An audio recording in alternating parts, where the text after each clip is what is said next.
Ao comentar a operação da Polícia Federal contra empresários que teriam defendido um golpe em grupos de WhatsApp, o presidente do Senado disse que quem prega a volta da ditadura presta um desserviço ao país. Mas para Pacheco, essas declarações não representam risco à democracia. Eu acho que qualquer pessoa, independente de ser empresário, famoso ou não, conhecido ou não, eu acho que toda pessoa que prega retrocesso democrático, atos institucionais, volta da ditadura, está redondamente equivocado, é um desserviço ao país, é uma traição à pátria e isso, obviamente, tem que ser rechaçado e repudiado com toda a veemência pelas instituições. Agora, por outro lado, a nossa democracia está tão assimilada, está tão forte, institucionalizada pelas instituições e pela sociedade, que eu considero esses arroubos que precisam ser repudiados, né, evidentemente, mas eles, de fato, não fazem gerar um risco concreto à nossa democracia. São manifestações infelizes que devem ser rechaçadas. Bom, vou chamar a Basília Rodrigues para falar também sobre essa declaração do presidente do Senado, Rodrigo Pacheco, que já se posicionou sobre essa operação da Polícia Federal contra empresários que teriam defendido o golpe, né, caso o presidente Bolsonaro não ganhe as eleições.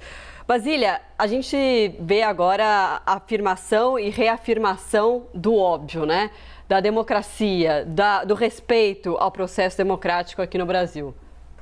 E como esperado, uma repercussão assim, vinda do presidente do Congresso, que é uma dessas instituições que divide com o Supremo Tribunal Federal uma mesma praça dos três poderes. Então, claro que qualquer ataque à integridade dos ministros ou ao prédio físico do STF pode respingar, pode mirar também o Congresso Nacional, quem está dentro dele, né? Essa confusão entre o que é político, o que é jurista, tem muito aqui em Brasília, especialmente quem não faz parte, né, das rodas de conversas aqui na cidade, quem não está por dentro das instituições. Até mesmo quem está por dentro, quem tem um nível aí de conhecimento, de esclarecimento, tende a confundir, né, essas atitudes que vêm, seja por decisões de ministros da Suprema Corte ou aprovações de leis no Congresso Nacional, tendem a personificar isso e achar que é um atentado ao governo de Jair Bolsonaro. Então, veja que ontem houve uma reunião de Alexandre de Moraes com o presidente do Congresso, Rodrigo Pacheco.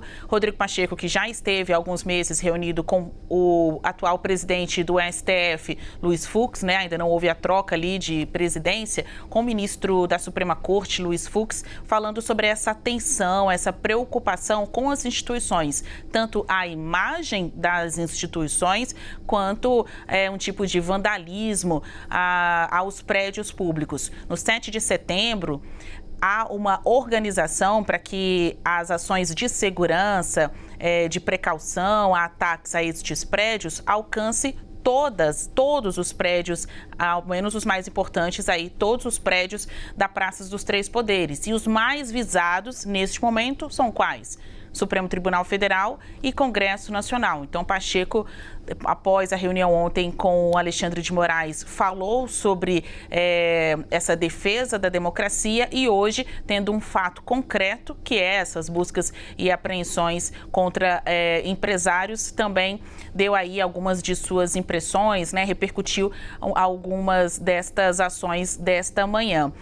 Como a gente trouxe mais cedo, interlocutores do ministro Alexandre de Moraes dizem que esta decisão de Moraes foi profilática, no sentido de evitar a criação, a organização de atos antidemocráticos em grupos de WhatsApp. A gente vem falando isso desde o Novo Dia e agora estas repercussões com pessoas importantes de outros poderes, o presidente do Congresso Nacional, confirmam esta preocupação. Uma decisão profilática, ou seja, de precaução, de prevenção, para que estas organizações, qualquer que seja, qualquer grupo de WhatsApp, mas também o de empresários, esteja no radar e seja contida.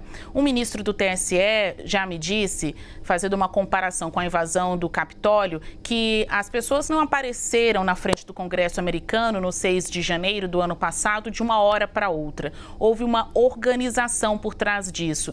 E uma vez que a democracia brasileira está sofrendo dos mesmos sintomas destas pessoas que atentam contra as instituições e sinalizam para um discurso golpista, o que ocorreu lá pode ser reproduzido aqui no Brasil se as instituições não funcionarem. Agora aqui eu estou falando o que me é descrito, o que me foi passado por ministros do STF, do TSE, que estão aí concordando, apoiando a decisão de Alexandre de Moraes.